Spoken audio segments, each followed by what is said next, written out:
Hi guys, आप लोग कैसे हैं। मैं मोहम्मद मिकाइल अंसारी और आप लोगों का मेरे इस यूट्यूब चैनल स्टडी मित्र मिकाइल में वेलकम है। दोस्तों, अभी हम लोग पढ़ रहे हैं कॉजेटिव वर्ब, ठीक है दोस्तों, जिसमें हम लोग मेक पढ़ लिए और गेट भी पढ़ लिए।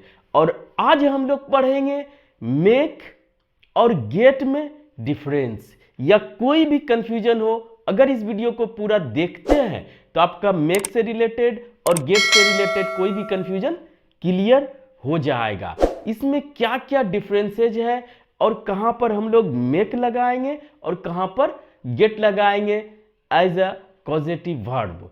तो जैसे कि दोस्तों आप जानते हैं कॉजेटिव वर्ब क्या होता है, ये भी थोड़ा सा डिस्कस कर ही लेते हैं। कॉजेटिव वर्ब एक वर्ब का टाइप है जिसमें जाना पहचाना ही वर्ड को यूज किया जाता है, जैसे मेक, गेट, हैव। पहले इतना की ही बात करते जो कि कंफ्यूजिंग होता है और जिसका मतलब होता है कि सब्जेक्ट खुद नहीं काम करता है, किसी दूसरे से करवाता है। जैसे कि दोस्तों करना क्या होता है, एक्शन वर्ब का इंग्लिश होता है पढ़ना, लिखना।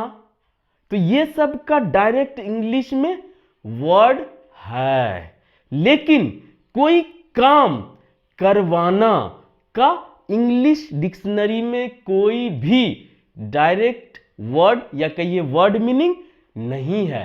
इसीलिए इसको बोलने के लिए या कहिए दोस्तों इसको इंग्लिश में नहीं तो हर एक्शन वर्ड का दूसरा बनाना पड़ता और 90 to 95% एक्शन वर्ड ही होता है। तो दोस्तों कितना मुश्किल हो जाता है।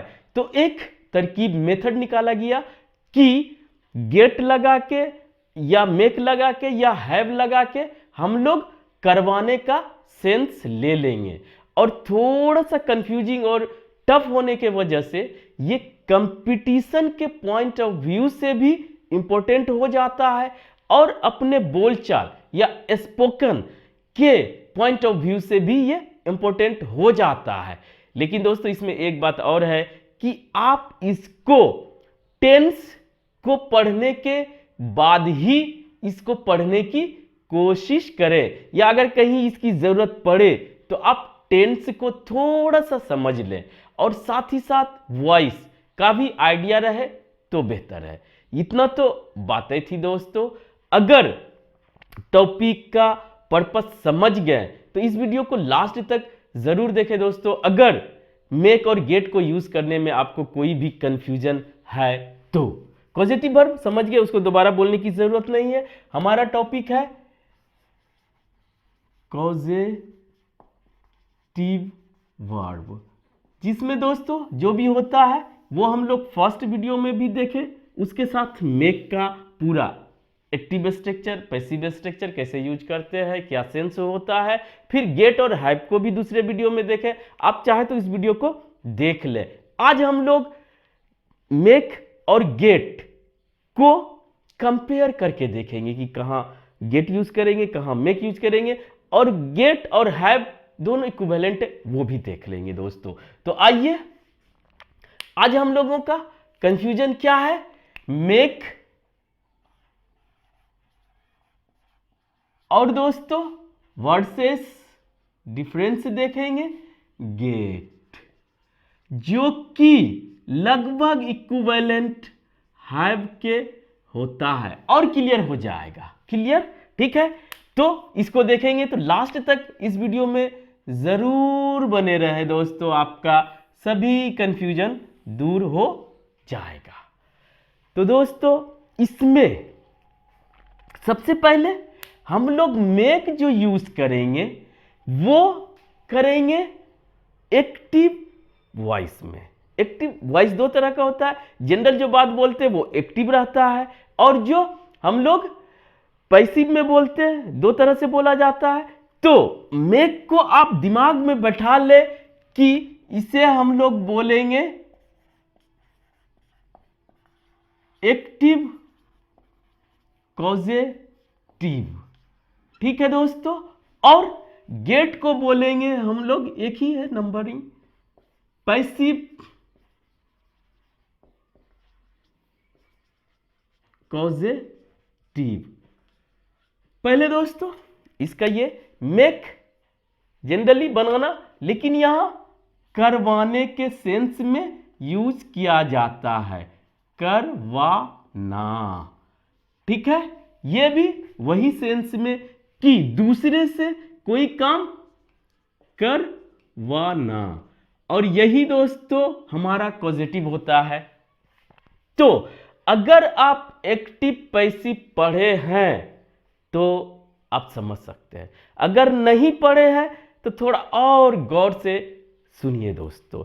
मेरा कहने का यह मतलब है कि एक्टिव स्ट्रक्चर में वॉइस पढ़े होंगे तो एक्टिव स्ट्रक्चर में सबसे इंपॉर्टेंट क्या रहता है। तो दोस्तों अगर आप समझ गए तो ठीक है, नहीं तो हम बता दें कि वहां पर सब्जेक्ट या कहिए डूअर, काम करने वाला सबसे इंपॉर्टेंट होता है। कौन होता है? डूअर। ठीक है दोस्तों, और ये डूअर क्या हो सकता है? हमेशा डूअर क्या होगा? लिविंग थिंग या कहिए पर्सन।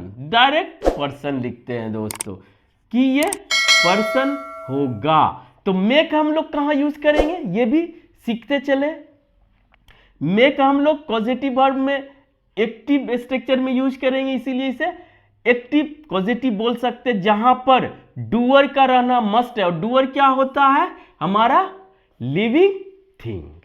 ठीक है, ये इंपॉर्टेंट है। और पैसिव स्ट्रक्चर में क्या इंपॉर्टेंट होता है? जिस पे एक्शन होता है। ये हम लोग पैसिव पढ़ रहे हैं, लेकिन दोस्तों आपका कंसेप्ट क्लियर हो जाएगा। तो पैसिव में क्या होता है? हमारा ऑब्जेक्ट इंपॉर्टेंट होता है, या कहिए मस्ट रहता है, एकदम जरूरी है। और दोस्तों ये क्या हो सकता है? लिविंग थिंग भी हो सकता है और नॉन लिविंग थिंग भी हो सकता है। इतना आप समझ गए हैं। तो यहां पर गेट या हैव यूज करेंगे। और एक चीज सुन ले, गेट और हैव में डिफरेंस। गेट और हैव करवाने के सेंस में यूज किया जाता है, जिसमें कोई भी डिफरेंस नहीं है। थोड़ा बहुत कोई इधर का उधर करता है, बाल का खाल निकालता है, उस पर नहीं जाए दोस्तों, कोई फर्क नहीं है। बस इसके एक्टिव स्ट्रक्चर में थोड़ा सा चेंज है। ठीक है, वो आपको नहीं देखना है, क्योंकि हम लोग गेट या हैव को पैसिव स्ट्रक्चर में यूज करेंगे, और याद रखने के लिए उसे क्या बोलेंगे? पैसिव कॉजेटिव, जिसमें ऑब्जेक्ट इंपॉर्टेंट होता है। ये लिविंग थिंग भी हो सकता है, ये नॉन लिविंग थिंग भी हो सकता है।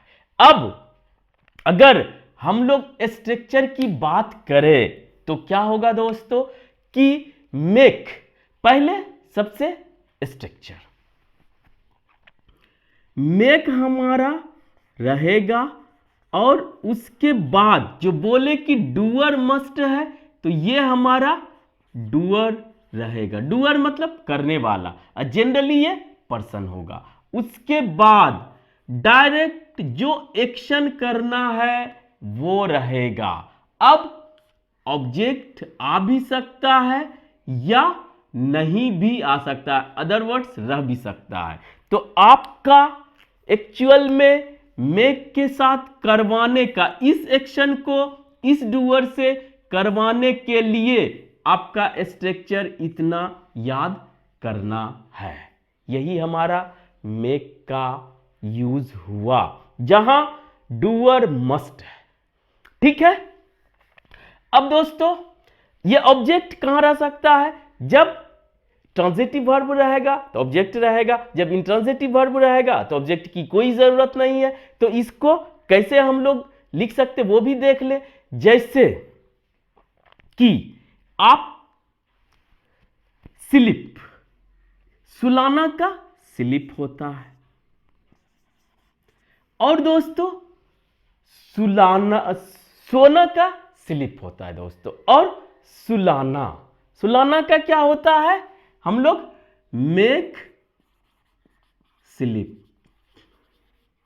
ठीक, और इसी तरह समझना का अंडर स्टैंड, समझाना का मेक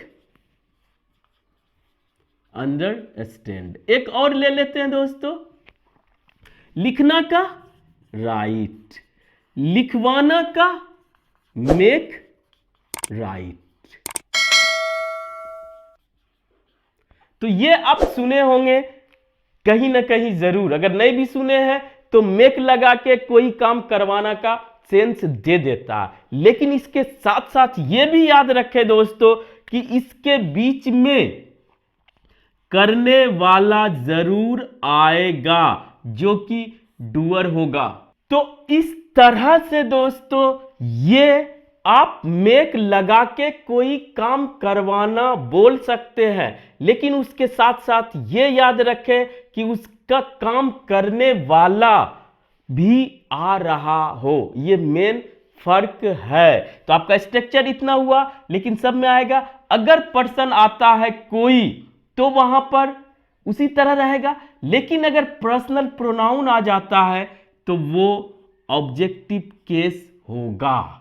तो आपका मीनिंग इतना ही समझे दोस्तों, स्लीप मीन्स सोना और मेक स्लीप सुलाना, अंडरस्टैंड मीन्स समझना और मेक अंडरस्टैंड समझाना। लेकिन यहां पर सब हमारा ऑब्जेक्ट आएगा। जैसे नहीं, इसको पहले पूरा नहीं करते दोस्तों, पहले अब इसमें देखते हैं कि क्या हो सकता है।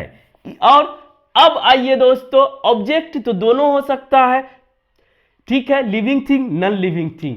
तो गेट या हैव के केस में पहले तो पैसिव स्ट्रक्चर सेम होता है, तो दोनों में ना सोचे कहां गेट होगा कहां हैव होगा, दोनों आप यूज करें। और स्ट्रक्चर सिंपल दोस्तों, गेट या हैव लिख देते हैं एक बार, हैव प्लस यहां पर ऑब्जेक्ट रहेगा, उसके बाद वर्ब का थर्ड फॉर्म। ये समझ ले। जैसे अब गेट और मेक में अगर कोई कंफ्यूजन है तो ये समझ ले कि हम लोग मेक यूज करेंगे जहां पर डूअर करने वाला हो और उस जिस एक्शन को करना है उसके बाद सिर्फ वर्ब का फर्स्ट फॉर्म लगाएंगे। ये समझिए कि एक मीनिंग हो गया करवाने का। दूसरा, अगर गेट यूज करते, अगर हमारे पास ऑब्जेक्ट है चाहे वो लिविंग हो नॉन लिविंग हो, तो अगर उसमें गेट यूज करेंगे और जो एक्शन करवाना है वो वर्ब का थर्ड फॉर्म रहेगा। बस इतना याद कर ले दोस्तों, करने का जो भी हो, करवाने के लिए मेक, डूअर अगर है तो वर्ब का फर्स्ट फॉर्म, और अगर गेट या हैव लगाना है तो अगर ऑब्जेक्ट है तो आप गेट या हैव लगाएं और वर्ब का थर्ड फॉर्म। जैसे दोस्तों आप बाल अपना कटवाते हैं तो सिंपली गेट कट, ये V3 है दोस्तों, ठीक है। ये नहीं समझ में आया तो गेट कुछ रिपेयर करना का, ठीक करना होता है, और रिपेयर्ड गेट रिपेयर्ड कर देंगे तो क्या होगा, आपका ठीक करवाना। और आप कुछ साफ करते हैं तो क्या होता है हमारा, क्लीन या वॉश, धोते हैं तो वॉश। लेकिन अगर आप अपना कार वॉश करवाते हैं तो गेट वॉश, ये V3। तो याद करने के लिए हम बता रहे हैं कि इतना ही याद करें, लेकिन उसके बीच में आपको ऑब्जेक्ट डालना है। अगर आपको डूअर है तो मेक लगा है, वर्ब का फर्स्ट फॉर्म। अगर आपको ऑब्जेक्ट है, ऑब्जेक्ट काम कराना है, तो आप उस ऑब्जेक्ट को डालें गेट के बाद और वर्ब का थर्ड फॉर्म। ये मेन आपका कंसेप्ट है। अब आइए एग्जांपल से देखते हैं। जैसे इसमें था अंडरस्टैंड था, मेक अंडरस्टैंड, तो अगर आप बोलते मैंने उसे समझाया, तो मैंने, मेरा पहला सब्जेक्ट तो रहेगा, मैंने समझाया, ये आ गया मेक अंडरस्टैंड होता है, अंडरस्टैंड, ठीक है, मेक अंडरस्टैंड। लेकिन यहां पर सब्जेक्ट आना मस्ट है, जो कि सब्जेक्ट नहीं, जो कि काम कर रहा है डूअर, और वो ऑब्जेक्टिव केस, उसे समझाया हिम। तो अब दोस्तों अच्छा एक और ले ले, मैंने उससे पत्र लिखवाया या उसने मुझसे पत्र लिखवाया, he made me write a letter. ये सब्जेक्ट रह भी, ये ऑब्जेक्ट रह भी सकता है या ऑब्जेक्ट नहीं भी रह सकता है, या ऑब्जेक्ट रह भी सकता है दोस्तों, वो वर्ब पे डिपेंड करता है। और ये हमारा नहीं बदलेगा, ये V1 रहेगा, ये V1 रहेगा। अब ये ऑब्जेक्टिव केस होगा, अगर प्रोनाउन आया तो, नाउन आएगा तो कुछ नहीं। अब हमारा टेंस और सब्जेक्ट के अकॉर्डिंग ये वर्ब बदलेगा, चेंज होगा। ये आप जानते हैं कि ये हमारा चेंज होगा। तो आप इस तरह से बनाएं। अब आइए गेट में, अगर इसी को देखते हैं कि मैंने अपना बाल कटवाया, यहां पर जो एक्शन हो रहा है वो बाल पे हो रहा है, न कि कौन काट रहा है उस पर डिपेंड नहीं कर रहा है। तो यहां पे क्या बना सकते, कटवाया, तो आई गोट माई हेयर कट, V3। उसी तरह गेटेड ऑब्जेक्ट आएगा, ही कराता है, करवाता है, वो आप कर लेंगे, करवाऊंगा, ही, चलो, विल गेट, अब है कि हीज मोबाइल रिपेयर्ड, वह अपना मोबाइल रिपेयर्ड या ठीक कराएगा। ये ऑब्जेक्ट आया गेट के बाद।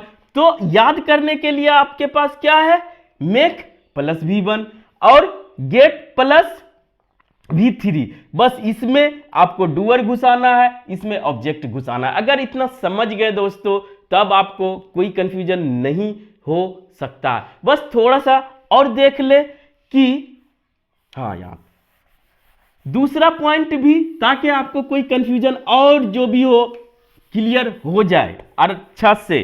तो दोस्तों दूसरा हमारा होता है कि ये किसी पे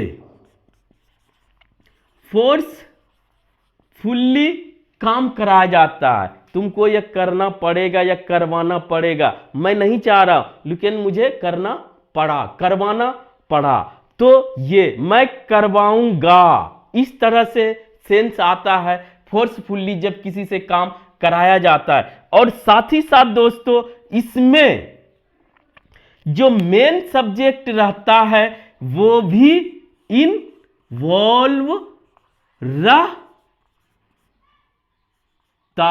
है। ये भी एक कंसेप्ट है, लेकिन आप इतना से ही समझे, ठीक है। फोर्सफुली कराया जाता है और वो भी इन्वॉल्व रह सकता है। इसमें दोस्तों कि यह जो है कन्विंस, कन्विंस मतलब मना के या कुछ, या दोस्तों रिस्पॉन्सिबिलिटी दे के, कराया जाता है। या दोस्तों जो मेन आता है वो वेज दे के कराया जाता, वेजेज होता है उसकी मजदूरी, मेहनताना दे के कराया जाता है, ठीक है। तो यहां पर गेट लगाएं, अपना कोई काम दूसरे से करा रहे हैं वो इंपॉर्टेंट, आपने पैसा दिया काम कराया, वहां पे गेट लगाएं, ठीक है, उसके साथ V3। तो ये याद जरूर रखें दोस्तों इसके साथ। और एक और जो कि सबसे आपको क्लियर कर देगा तीसरा, कि इसमें क्या होता है, फ्री में कराया जाता है, ये काम फ्री में कराया जाता है, ठीक है दोस्तों। और इसमें पैसा देकर, यही वेज जो है पैसा देकर कराया जाता है। तो इतना में दोस्तों आपको अब समझ में आ जाना चाहिए। लेकिन अगर ये समझ गए तो आपको अब कोई कंफ्यूजन नहीं होगा। तो एक बार थोड़ा सा क्विक रिवीजन कर ले कि हम लोग मेक यूज करेंगे एक्टिव स्ट्रक्चर में जब डूअर हमारा यानी करने वाला प्रेजेंट हो, ठीक है, और वर्ब का फर्स्ट फॉर्म लगाएंगे। ये एक मीनिंग समझ ले करवाने का। अब जिस टेंस में जिस सब्जेक्ट में लगाना है वो आप लगा ले, ठीक है।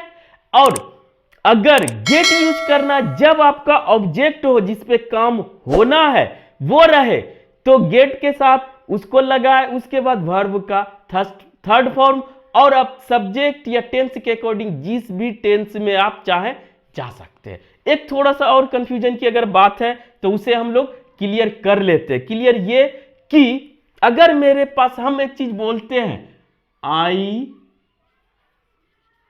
गॉट हिम गिल्टी, मैंने उसे दोषी पाया, तो इस तरह से दोस्तों ये तो डायरेक्ट एडजेक्टिव है, यहां पर कोई कंफ्यूजन नहीं है कि मैंने उसे दोषी पाया। लेकिन अगर आप कुछ को इस तरह से पाते हैं जिसमें वर्ब का थर्ड फॉर्म लगता है जो कि एडजेक्टिव का काम करता है, आप जानते होंगे पास्ट पार्टिसिपल जो कि एडजेक्टिव का भी काम करता है, जैसे आई गोट माई कार डैमेज्ड। अगर ये दोस्तों अगर यहां पर आप लिखेंगे I got my car cleaned, मैंने साफ करवाया या वॉश्ड धुलवाया, या दोस्तों रिपेयर्ड मैंने ठीक कराया, लेकिन उसी के जगह अगर डैमेज्ड आ जाता या कुछ और ऐसा जो कि वो वर्ब का काम नहीं कर रहा है एक्शन का और वो हमारा सेंस दे रहा है एडजेक्टिव का, तो वहां पर इसका सेंस करवाना नहीं पाना जो जनरल हो जाता है। और यहां पर आप हैव का कोई भी फॉर्म यूज नहीं करें। ये गेट और हैव में थोड़ा सा आप देख ले, लेकिन एक्शन के केस में दोनों में कोई फर्क नहीं है, आप यूज करें। तो दोस्तों आज बस इतना ही। अगर ये वीडियो आपको अच्छा लगा और आप इसे कुछ सीखे हो प्लीज इसे लाइक करें, सब्सक्राइब करें, अपने दोस्तों रिलेटिव्स या जो भी नीडी हो उसे शेयर जरूर करें। दोस्तों thank you for watching, have a nice day.